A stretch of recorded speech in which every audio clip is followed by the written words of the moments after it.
tired. I don't know what it is. It's, who had a nap this afternoon? That's the main question I need to ask. A couple, Lois, you did. You were snoring this evening. It's good. And wake her up, poke her in the side. And I blame my dad because it's the easy target, isn't it? Father. Who was here this morning? I think most people I recognise a few faces. A few of you I don't recognise, so shame on you for having to lay in on a Sunday morning. Wish I could have, but unfortunately I couldn't have. Well, I'll be honest with you, tonight I have, even coming here, I have 3 options, 3 topics what to speak to you about. And I'm not going to do any of those topics. So, we're going to learn on the spot, we're going to do it together, and we'll see where we end up with. But one thing I can promise, it will be short. So it's okay. You can take a little bit of sigh of relief because I will be shorter than I was this morning. My mum said I was okay though. She was like, "It's okay, you did well in tonight." She did. It's she didn't fall asleep, nor did my dad. So result. Give them a round of applause. That is a result. That is. But hey, we got tonight. So Dad's looking quite rosy at the moment. So he had a couple of coffees before he came out. Well, I want to share a couple of little things with you. Like I said, I had 3 ideas what I want to speak to you about. Didn't do any of the 3. Now I'm trying to merge a couple into one, so we'll see where we go. Partly because of those videos we watched tonight. One of the things I wanted to quickly draw to your attention is something in the Bible, okay? I like the Bible. Sometimes I don't read it as much as I should. Sometimes I don't understand it as much as I should, so I ask my wife, but then she looks at me blank. She's like, "Bible? What do you mean?" So she prefers to listen to it in or she prefers, you know, those little storybooks you used to have in Sunday school where there's pictures. That's her kind of reading. She likes those kind of Bibles. Like when we go on holiday, I get my big leadership books out and I get my big books because when it comes to reading and Bibles, bigger the better. It's kind of like, I love walking onto the airplane with my book the size of that and like, look at me with my big book. I look good. My wife just walks on there with a Where's Wally book.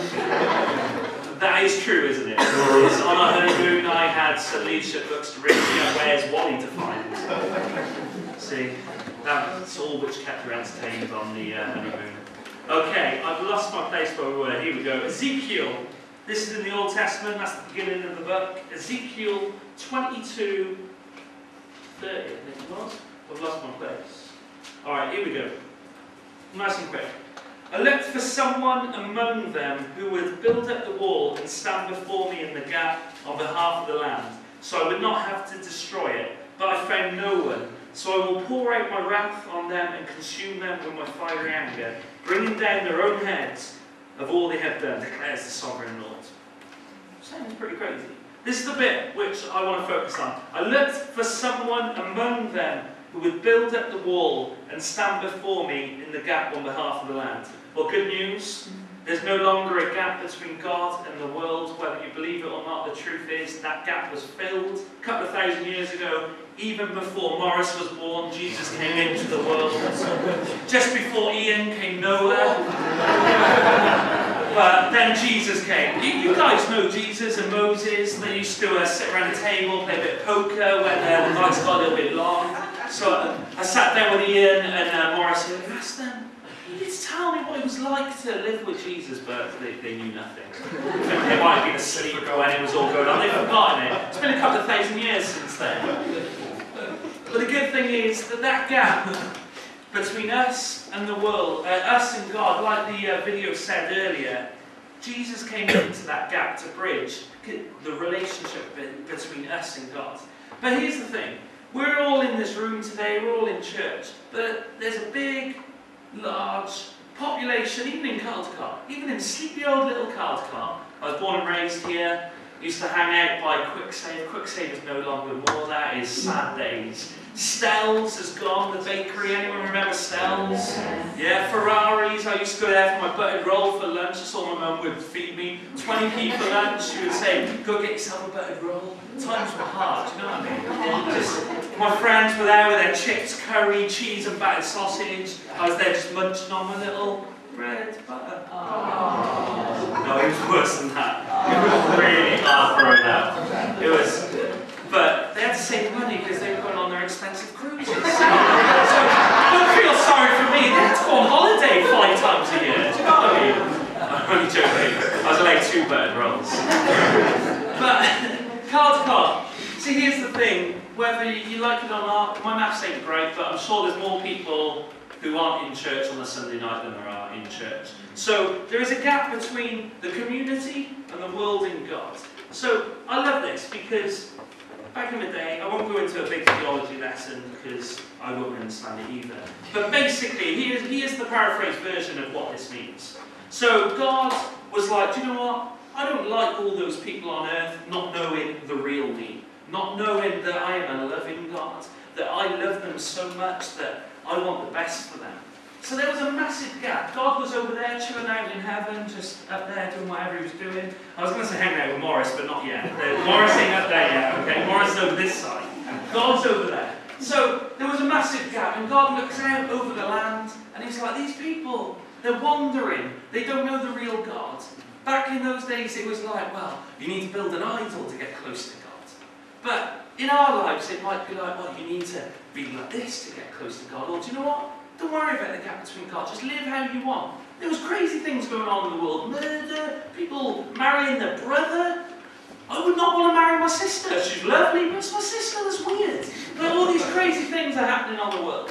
So God looks out and he's like, okay, I need something to change. I'm up in heaven. I physically, at the moment, can't go down on earth and actually say, I love you so much. I want you to know that I love you so much. And those people, they didn't care about God. They were just walking around going, I don't need God.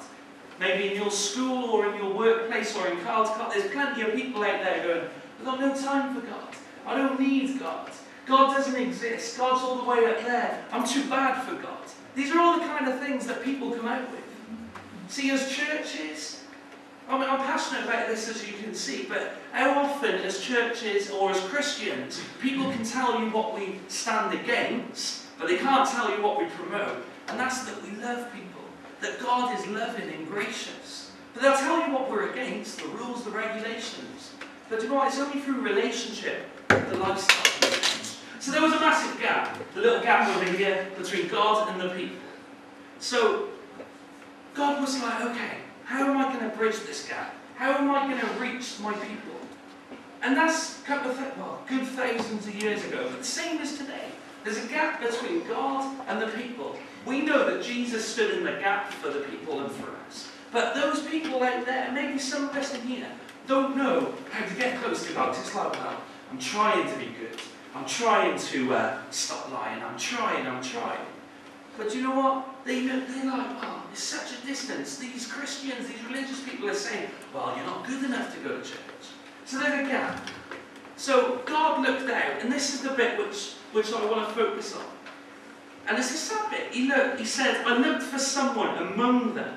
He looked for someone who knew God among them, who would build up the wall and stand before me in the gap on behalf of the Lamb. So he looked out onto the people, onto Morris and Ian chilling out over there and the rest of the people, and he was like, I need someone to help me, who knows me, to stand in the gap between the people and God. And that's the same question which can still be asked right now, whatever date it is. It's 23rd of February? 24th. It was, hello, Mother? You should remember. I should remember, because it was my mum's birthday last week. Is that why I should remember? On Friday? Yeah, that's what I mean. It was last week. I'll take this home, Mother. So he looked out and he's like, I need someone to help me bridge the gap. Because do you know what? People respond to people. Your school won't necessarily respond to me going in and going, oh, you need to know God. So they're like, who are you? You're like 21. I'm 21, by the way. Not really, add a few years, but my wife's not 21 either, so it's okay. But I'd go into that school and go, you need God. And they're like, who are you, mate? You're trying to be cool. You wear Nike high tops. You're like 27, don't wear Nike high tops. It's like, I try to be down with the kids. Or a Dickie Bow the other day to church. They just looked at me and was like, what's going on, mate? And I'm like, I'm trying to be down with the kids. I try and listen to Justin Bieber and walk with like my hands like that. And now and again, if I'm feeling a bit cool, I walk with a limp. And then like in church the other day, I'm like walking, I'm like, yeah, I'm down with the kids. And then an old guy came up to me like, do you need prayer? Have you got a bad leg? I'm like, I'm down with the kids, isn't it? Come on. You're messing with my swag. Do you know what I mean? It's like, I've got swag. The kid told me this week I got swag. I was like, you what? I thought you were swearing at me. swag? You calling me a swag? Old people, Google it when you get home. Google is on the internet, by the way, just to let you know. The internet is somewhere www.google.co.uk. Swag is basically being cool. But it takes you and it takes me to bridge that gap sometimes between people and God. So how do you reflect God? How do you talk about God? Does your life match up with what you believe sometimes? Sometimes it doesn't. But we need to be a people who actually love people. How often is the church door the most guarded door in the world? It's like it's got Rottweilers on there and then it's got the security guards and their ties and with an usher and it's like, you're not coming in here tonight, buddy. But how often churches across our nation, and not this one's great, and it was great to be here this morning to see so many kids and families. But how often it's kind of like, the door is like, you have to knock 5 times, do the secret handshake, then you've got to high five the vicar, and then you're like, you're welcome in, brother. And sometimes churches are so kind of like hidden that it's like, we have the best news, but yet we sometimes keep it within the 4 walls of the building. So God, I believe even now, is looking for people to stand in the gap between God and Cardiff, God and Wales. People haven't suddenly got disinterested with God. Churches don't close down and become Indian restaurants because suddenly more people want to eat Indian. Like, it doesn't. It's because sometimes people get disinterested with church, or they get disillusioned with the church because they're like, well, why would you go to church? Some churches, you see them, and that's not being critical, but it's like, people are so judgmental, and it's kind of like these young people and families and stuff, and it's like, what have you done wrong? And it's like, well, no, people sometimes just need a hug and be welcomed. Church needs to be the most welcoming place in the earth. Church needs to be the place where people can find safety and they can find a place to belong. I love, like, I was talking this morning briefly about what I do in Newport. So myself and my wife look after youth ministry in our church, and we're reaching hundreds every week, and it's brilliant. And we've got a great team. We've got a fantastic team of volunteers, and we're doing some good stuff. And we ran out of chairs on Friday night, which was brilliant. But we've got this group of kids, okay? They're Czechoslovakian kids. They don't speak much English. Well, they do. They just pretend they don't. It's like, don't touch that, and then they're like, oh, I speak not English. And then it's like, you want a free can of Coke? It's like, I'll have 2 cans of Coke. Well, make up your mind. You either speak English or you don't. But these kids are marginalised and kind of separated from society. So in school, it's like, all right, the Czechoslovakian kids over here, the naughty kids over here, and then all the Welsh people over here will do well. We'll just give you a colour of vocals. And that's the same. So these kids in youth, okay, they came to this place. And at first, some of our leaders were like, we don't want to deal with these. Even last week, I was chatting to a leader and they said, oh, we can't deal with these young people. Why can't they go to another youth club where they speak Czech? Or why can't we start another Czech youth club? And I was like, do you know many Czechoslovakian Christians? I don't. Let's go in Yellow Pages, or let's Google it. But, so these people are like, oh, no. But do you know what? These young people keep coming back time after time after time. Is it because the games are great? Is it because we've got a great facility? Is it because we give them free cans of Coke? Is it because our teaching is brilliant? Is it because they have the best looking youth leader in the land? No. It's because they find a place they can belong. They find a place where they can be themselves and actually learn about God. Because do you know what? Whether we like it or not, and young people especially are so open to Jesus. But because we've wrapped it in the other stuff, we've wrapped it in church and religion and kind of like all that, young people are like, no. But when you get to the real root of the gospel, and that is that there's a loving Jesus who loves them so much, and do you know what? When they get into that relationship with Jesus, the lifestyle will change. The choices they make will change, because when you encounter a living God, you can't be the same.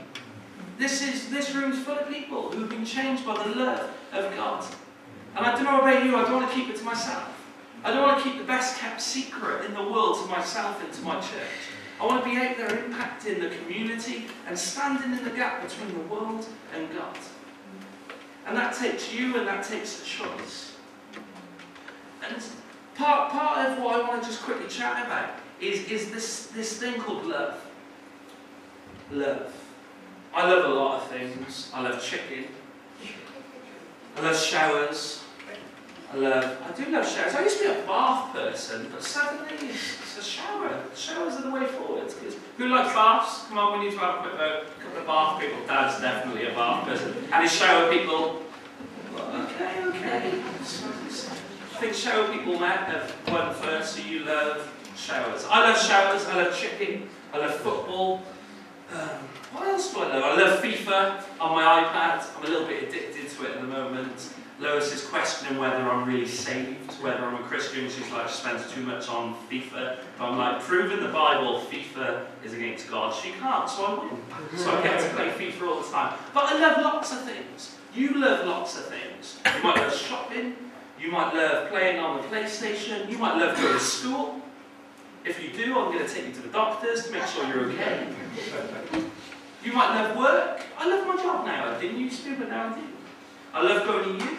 And then love, 4 little letters, makes up the word love. All the songs are about love. Like, Love in the Club. Anyone know that song? No? Am I the only one who knows that song, Usher? Love in the Club. Morris does it, yeah. I think Morris was on the music video, just like, yeah, I'm cruising. But love. The media talks about love. Films talk about love. But they display this word called love in a different way to I know love. They display it in a way of, it's all about me, me, me. But do you know what? Love is actually all about people. See, love. Like I said, I love many things. Oh, I also love cheesecake, according to what I've written down, so I do love cheesecake. See, in school, I remember being in school, and I used to write on my pencil case who I loved. I can't remember who it was. I think it was Lauren Taylor. If anyone knows Lauren Taylor, don't tell her, because I'll be highly embarrassed. She still lives in Caldecott. But we write in it, we're like GH4LT, and it's like, yeah, I'm cool forever. But we don't write forever, it's for EVA, because you're down with the kids. But we write it on our pencil cases. We etch it into the desks, love. Maybe some of you older people write it on graffiti on the shed. It's like, I love you. Look, I've seen plenty of Morris's names around Caldecott. And the train bridge, behind the co-op. Morris gets everywhere. Morris, I'm not sure why I'm picking on you tonight. It's just sitting there, that's the seat. He always sits over there. Oh, Morris, see, bad choice. Bad choice. This morning, didn't even know you were here. Tonight, it's all about you. This is for you, Morris. We write it on our pencil cases, we etch it into everywhere. Some crazy people get tattoos. Here's my thing with tattoos. I'm just going to have a little rant here, okay, with tattoos about love. So, like, if you write, I love Marjorie, but you end up marrying Mary, Mary's going to be like, who the heck's Marjorie? I mean, use your head, at least get married before you get it on me. Don't want mistakes. Don't want your kids going, Daddy, why have you got Marjorie on you? Who's Marjorie? Marjorie's your auntie. Could come up with some awkward conversations around the family table, you know what I mean? But love, we write it everywhere. I remember a few times I thought I was in love. Well, actually I didn't, because I wasn't really bothered by love. I just liked rugby and stuff. And I remember this one girl, okay, I'll just tell you a quick story before we get into this. Just a couple of points, because John was like, oh, you should tell some stories tonight, so I hope you don't mind me rattling on a little bit. This morning was far more organised, far more, what's the word, eloquent? Yeah. I think so anyway. I had a jacket on, so I'm a little bit more informal today, so, but I just love this little story about love. I remember this one girl, got a couple of embarrassing stories when it comes to girls, but I'll tell you this one. There was this girl, we'll call her Laura, just for the sake of privacy. Her name is actually Laura, so if you don't know her, you're not going to be here. So this girl, we grew up in youth together a little bit, and I thought, oh, she's alright, she's quite pretty. So I was like, what do girls love to do? And like, everyone's like, you need to take her out on a date. I was like, alright, okay. I was 18, I think. So I wasn't 12, so there's no excuses. I was 18, and I was like, hey Laura, I probably did it over MSN or something. I wouldn't have talked to her, I was scared of her. So over MSN or however I did it, text, I was like, hey Laura, I really like you, you're kind of pretty, I'm very good looking, so we made a good match. It's like, should we spend a bit of time with each other and maybe go out on a date? And she was like, yes. Who wouldn't say yes? She was like, and I learned from her friends afterwards, she was looking forward to this date. She was like, oh, he's such a romantic gentleman, he's a good Christian young man, he's going to take me out for a meal, give me some flowers, buy me a box of chocolates, drive me to my doorstep. Oh, this guy is a keeper. So I was like, what do girls like to do? And I was like, oh, I don't want to do what girls like to do. So I asked myself the new question, what does Gaz like to do? That's the kind of question you need to ask, gentlemen, and then go against it, because it doesn't work, as you'll find out in a second. So I was like, what does Gaz want to do? And at that time I really liked rugby, and Jonah Lomu, the legend, come on, let's not make it, like Jonah Lomu, one of the best rugby players in the world, was playing in Cardiff for his debut against Newport Cardiff, and I was like, I am going. Problem is, it coincided with the date me and Laura were going to go on, so I thought, kill two birds with one stone, she'll come to the rugby with me. So at that time, me and my dad were season ticket holders, so we got our tickets for the rugby. I think my dad went with my brother-in-law because I was going on this hot date with Laura. So we had our tickets. I bought 3 tickets, me, my dad, and John, because at that point Laura wasn't coming, but then the date came up. So picked her up, we drove to Cardiff, lovely, had a little look around, went to the rugby ground. Worst nightmare. As I'm walking to Cardiff Arms Park, the sold out sign got put up. Said, no more tickets. And I'm like, oh, I love rugby. And then I was like, do I love Laura? I was like, no, I love rugby. So I thought, alright, I'm going to try my charm. Went up to the steward, I went, hey mate, see I've got a girl with me, and kind of need to get her a ticket, because I got a ticket she hasn't. She's like, sorry man, we're full. And I'm like, okay. So I walked back to her, she lived in Newport, but we were in Cardiff. Walked by, hey Laura, sold out, sorry. She was like, oh, what a shame. Maybe we could just go out for a meal then or something. And I'm like, oh, I've got a ticket. And she looked at me and said, but I haven't. And I was like, but I've got a ticket. And she's like, I haven't. And I was like, this could go on all night and I will miss the rugby. So I said, oh, do you know what? Like, I've got the rugby, I've got a ticket, I don't want to waste my money. We'll do this again. I'll walk you to the train. So I walked her to a train. I did give her the £2 to go home, because I am Mr. Nice. And I went and enjoyed the rugby. It was a rubbish game and it was really cold, but it proved that I love rugby more than that girl. So that was love. That was one of the first times I realised that actually I didn't love that girl, and I probably wasn't going to love a girl. I was 18, loved too many things. And then I found Lois, who I did love more than rugby, which was a good thing. Chest, it was tight. It was tight. She won't know, which is good. See, this word love, and I talked about a community and standing in the gap for people, and that's out of a place of love. And I want to talk quickly about 3 things we should love and which is good to love. Love life. See, life is our chance on earth to make a difference. Do you know what the average length for someone living in the UK is? Come on, fire expanses. 75 over there.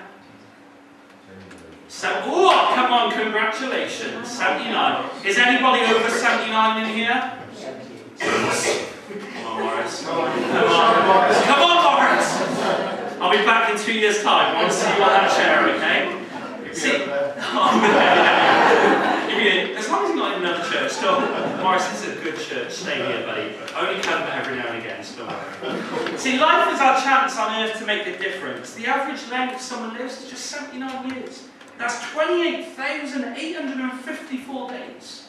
That's 692,499 hours. You just wasted 1 hour of those 692,499. Congratulations. Good investment of your time. See, this guy that I've been banging on about, called Jesus, actually said, I have come to give you life and life abundantly. But people have this perception of Christians of not living life, and I can see why they don't, because they're always grumpy, they've always got a frown upon their face. But you know what? It's good to love life. It's good to have fun. It's good to enjoy yourself, because people will see and be like, you love life. And they want to know more about you. And like I said about standing in the gap, often standing in the gap doesn't mean someone standing up here and going, you need, like Bible bashing and going, you need Jesus. Sometimes it's one-on-one and just being friendly with people, loving people, and actually talking to that kid in school who no one talks to. That's standing in the gap. But if you're not loving life, and if you're someone who's really miserable, why would people want to spend time with you? So it's important to love life. See, next thing is good to love is love God? See, in Matthew 22:34, let me just whip this up quickly. Matthew 22. This one I even had the page numbers on my iPad, so I knew exactly where to go. 22:34. There we go, Matthew Testament. Alright, here we go.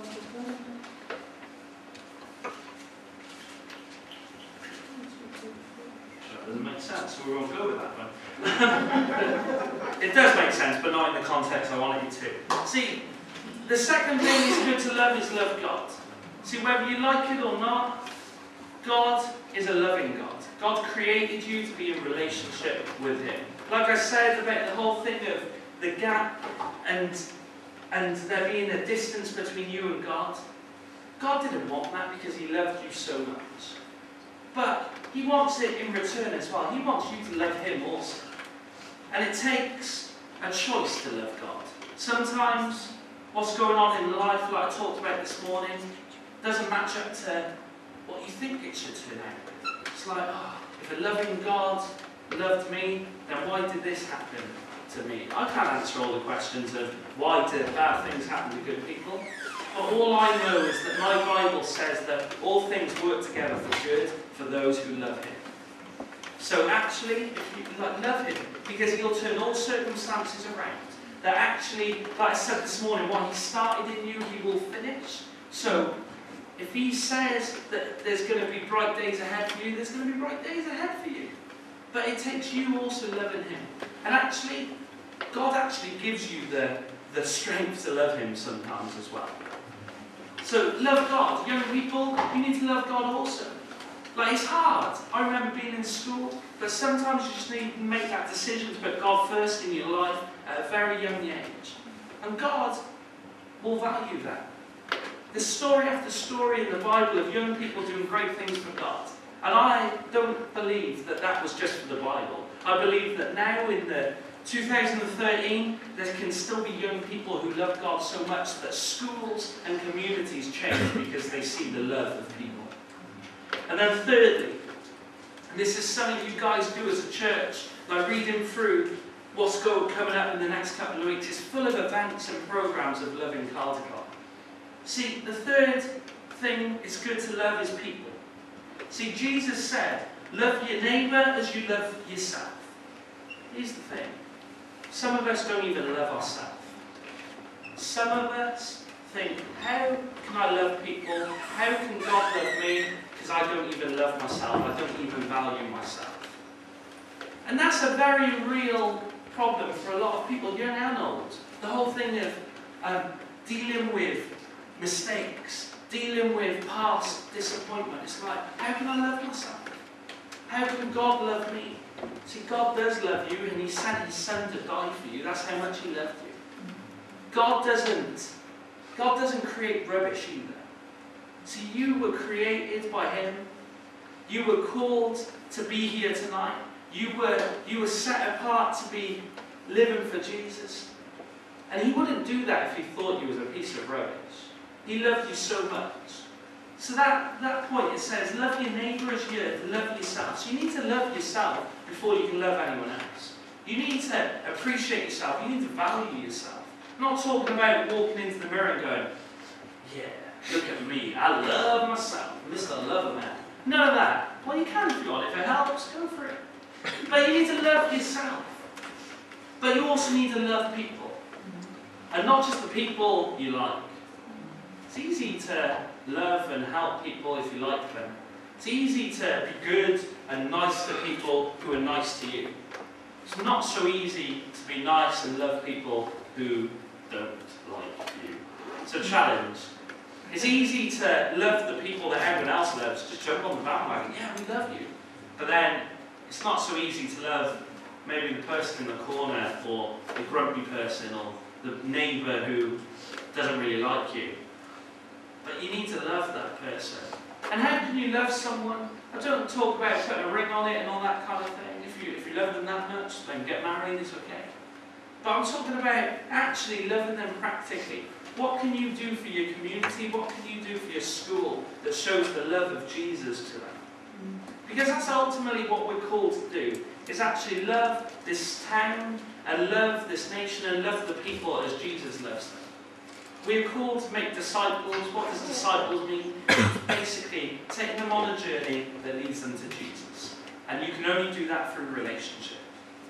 And that's why it's great that you, like, as young guys and older guys, you have people in your life who encourage you, who love you, and who can walk the journey with you. I've got people who I can be honest with, who are good, who I can talk to about everything.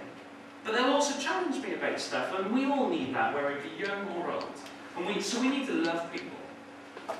See, we are called to love one another. We won't all get on. Not everyone will like everyone. But we're supposed to love each other. See, we'll all have difference of opinions. We won't all have things in common. So we won't all be best pals. We won't all have each other over for dinner every single night of the week. Some of you might. Good on you. I won't be. Because you are called to love people. You need to help people. You need to be there for people. See, who's our neighbour? You might be like, well, I live in a detached cottage, no one lives around me, I get off this, I don't need to love people. Well, no, your neighbour is everyone. Our neighbour isn't just a friend. See, loving people help people. Loving people look out for people. If in this world, whether Christians or non-Christians, loved people instead of hurting people or picking on people, then this world would be a better place. Simple. If you loved people, if you helped people, there would be less wars. There would be less crises. And that's a simple but biblical principle of loving others. So sometimes when people go, why do bad things happen to good people? Why is there so much hatred in the world? It's because not everyone loves each other. See, if we only see people's differences and hate them for that, we will only cause more hurt. But we are called to love all people, not just people who are exactly the same as us. See, God does love each and every one of us, whether we got it together or not got it together, whether we've read our Bible 10 times today or we've not eaten because we've fasted. That's cool. But God still loves the people who actually, it's like, well, I'm doubting whether even there is a God. Doubting whether God even loves me. He still loves that person as much as he loves me or you. And sometimes we need to learn as people and as Christians to actually love people no matter where they're at. No matter whether they've got it all together or whether they speak the right way. You are called to do the journey together. Because if it was just about getting to know Jesus and then going straight to heaven, do you know what? Like God wouldn't let you live life. It would be like, alright, you've made your decision, you've made your peace with God, you've let Jesus stand in the gap between you and God, now it's time for you to go to heaven. No, you're still on earth, you're still breathing. I think most of you are still breathing, I hope. If not, we've got some first aiders on shore. But you're still living, and the world needs you. The world needs a church like this. Caldecott needs people who love them. Because do you know what? Sometimes people aren't going to get running into this door and going, I need Jesus, I need God. But what they will need is you in their lives. See, those people might not come into the building, but you're in their lives. See, Mother Teresa said that actually, I think it was Mother Teresa, I hope it was. I'm sure someone will correct me if it wasn't. Mother Teresa said, we'll call it Mother Teresa in case it was. If it wasn't, it might be the Pope or someone. But basically, Mother Teresa said that often people won't see a real, living, breathing Jesus walking into their lives, but they'll see me and they'll see you.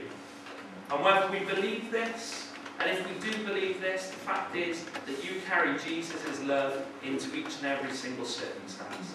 So what do they see when you encounter them in their lives? Do they see someone who's critical, who hates life, who's judgmental, or do they see someone who is actually quite genuine and real, makes mistakes, not trying to be fake, but underlining and ultimately they love a living God? Because people will buy into that. People will be like, I want to be around someone like that. And you'll just see your influence, and you'll suddenly be like, well, why are all these people asking me questions about God? Because suddenly you have become someone they want to get around and relational. So, I think that's kind of it.